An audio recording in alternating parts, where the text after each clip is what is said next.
Sometime in the thinning hours of a cold morning, the wind swept across the abandoned lot where Evelyn Marsh stood, her breath trembling as the machines growled awake behind her. The excavator's steel arm glinted under the washed-out sky, poised like some futuristic beast preparing to devour the past. She didn't flinch, not when the metal treads rattled against the ground, not when dust curled into the air like restless spirits escaping their confinement. She simply tightened her grip on her cane and stared into the remnants of the life she had once destroyed with her own hands. For years, this house, the one she had built with her husband, the one she had mourned in, and the one she had turned into a prison of regret, had groaned beneath the weight of her memories. Inside those ruined walls were echoes she never dared face. The night she shoved her daughter out into the storm, the years of silence that followed, the bottles she had emptied to drown out her grief, and the voice of her husband, long gone, buried deeper than any foundation ever laid. But today she was here to rip the past from the earth, not out of anger, not out of shame, but out of a fragile, desperate hope that something brighter might rise from the ashes. And yet when the excavator struck the earth with its first violent jolt, she felt something shift beneath her feet, an unseen tremor that didn't belong to the machine at all. Dust billowed, timber snapped, and the air vibrated with the chorus of destruction, but then came a sound unlike any other, a hollow metallic clang that froze the entire crew in place. Evelyn's breath hitched.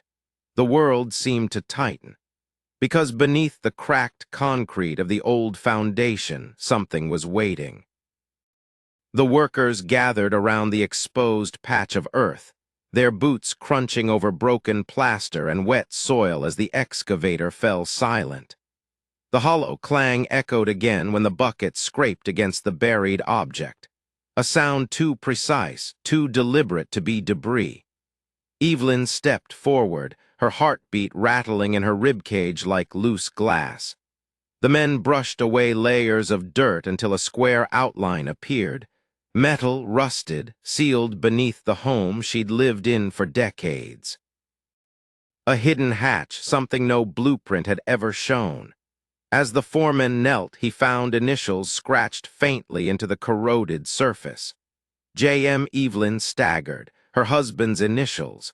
The man who had built this home with hands calloused from love and labor, the man who had died too young, the man she had mourned until her grief swallowed her whole. She whispered his name into the wind, and for a moment she swore the earth hummed in response. Against protests, she insisted they open it. The metal gave way with a shriek, revealing a small underground chamber. Inside lay a single chest, dust-caked, preserved by time, untouched by rot. She lifted it with trembling fingers as though it might vanish if she exhaled too sharply. In the brittle light of dawn, she opened it. Inside were faded government bonds, photographs long thought lost, mementos of a family shattered by grief, and at the very bottom, a small black cassette labeled in her husband's handwriting. For Clara. Her knees buckled. 20 years of silence between mother and daughter, untold apologies, shattered connections, and here, buried beneath the floor of her old life, was her husband's final message. A lifeline, a plea, a bridge between what had broken and what might still be rebuilt. The past wasn't attacking her through the rubble, it was reaching for her. Back inside the shed, she dusted off the chest and held the tape as if it were a newborn heartbeat. But she owned no cassette player. Years had stripped the house of everything useful. So she went to her neighbor Nancy's home, the woman who had brought soup and concern across countless lonely evenings. Nancy didn't ask questions. She simply fetched an old tape recorder from her attic and set it gently on the kitchen table. Evelyn pressed play. Static crackled. Then a voice, warm, steady, unmistakably familiar, rose through the speaker. Her husband. "If you're hearing this," he began, I am no longer there to tell you myself." His voice carried the softness he used when speaking to their daughter, the gentleness of a man who believed in second chances even when the world didn't offer them. He spoke to Clara directly, telling her the house was meant for her future, that her mother had given more love than her wounds allowed her to show, that forgiveness was woven into the bones of what they once built together. He asked, no, he trusted, that when the time came, mother and daughter would find their way back. By the time the tape clicked to an end, Evelyn's vision had blurred with tears she had forgotten how to shed. It felt as though her husband had reached across years of silence to lift her chin, to steady her shoulders, to whisper, "It's not too late." The guilt that had eaten at her for 20 years no longer. Felt like chains, it felt like direction, purpose. She spent that night awake, staring at the chest, the photographs, the bond papers. Her husband had saved every dollar he could, buried it beneath the home she ruined with grief for their daughter. And now, with Clara displaced by a flood, homeless with children of her own, Evelyn understood what she had to do. This wasn't about repairing a house.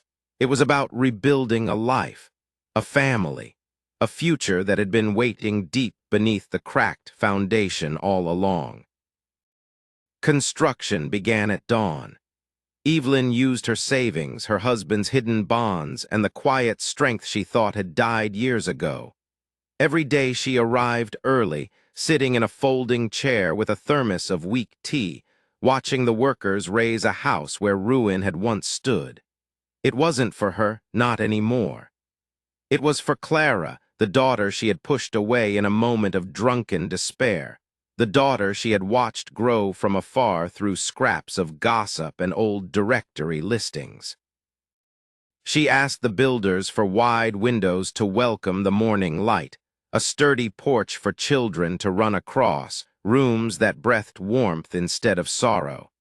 And she requested one particular detail, a small open corner in the living room where a piano could someday rest again.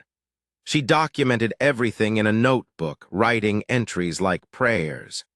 Day 3, they poured the foundation. The earth smells like forgiveness. Day 15, the frame is up. Hope finally has a shape.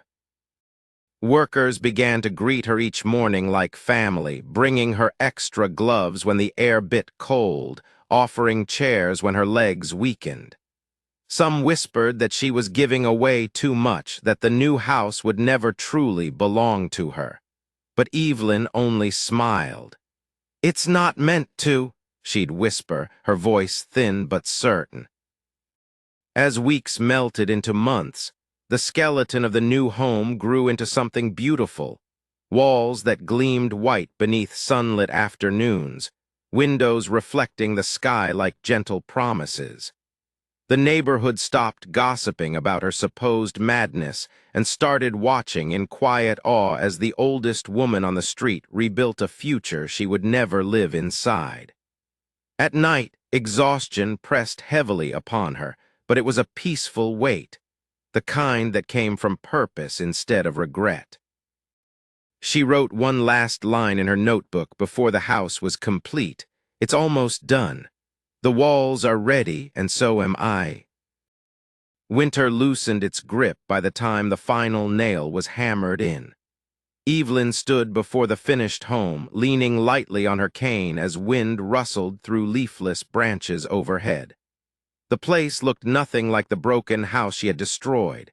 It looked alive, shining softly under the pale sun. 2 stories, pale siding, warm windows, a porch wide enough for laughter. She walked inside slowly, her fingertips brushing fresh paint, polished oak floors, the tiled kitchen that echoed faintly when she stepped.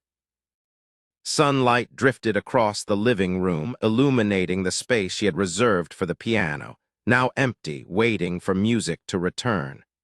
She paused before the upstairs window, gazing out over the yard she once feared. But it had healed. The buds on the trees glimmered with the promise of spring.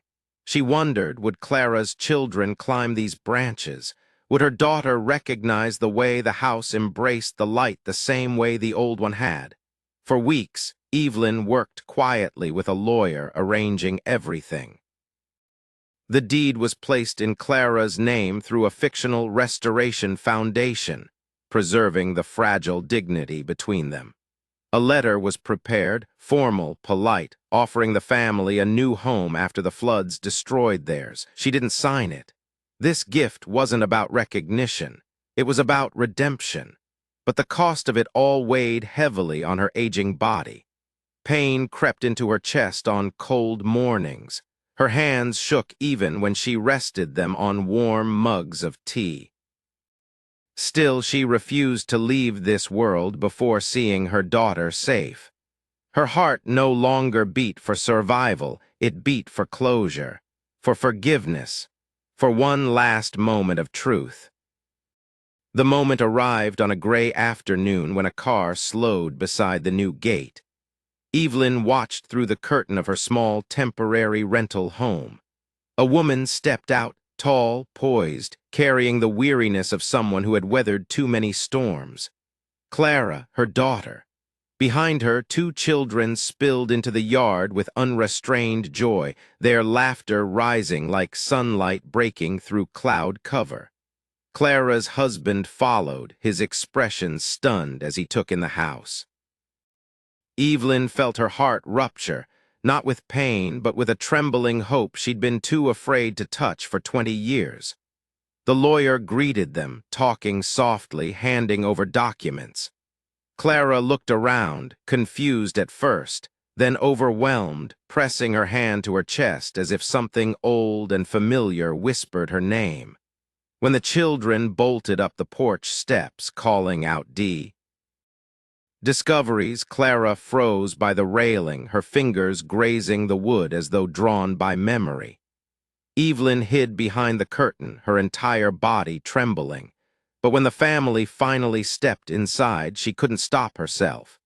She left the shelter of the shed and crossed the yard. The air smelled of new wood, distant rain, and the electricity of fate approaching full circle. When she reached the fence, she saw her daughter standing in the living room, hand over her mouth, tears shimmering. And then a small boy noticed her. He pointed. Clara turned. The world went still. 20 years of silence pressed between them like a wall waiting to crumble. Evelyn tried to smile, but her lips quivered. Clara stepped out onto the porch, one hand trembling against the railing, the other reaching out as though afraid her mother might dissolve like a memory not fully restored. "Mother," Clara whispered, voice cracking like thin ice. And Evelyn, broken, shaking, fragile, finally whispered back, "I destroyed my house to give you yours." Their embrace was not gentle. It was desperate, trembling, filled with decades of words neither had been brave enough to speak.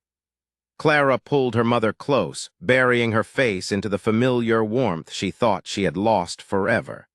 The children watched in silence, sensing the gravity of the moment even in their youth.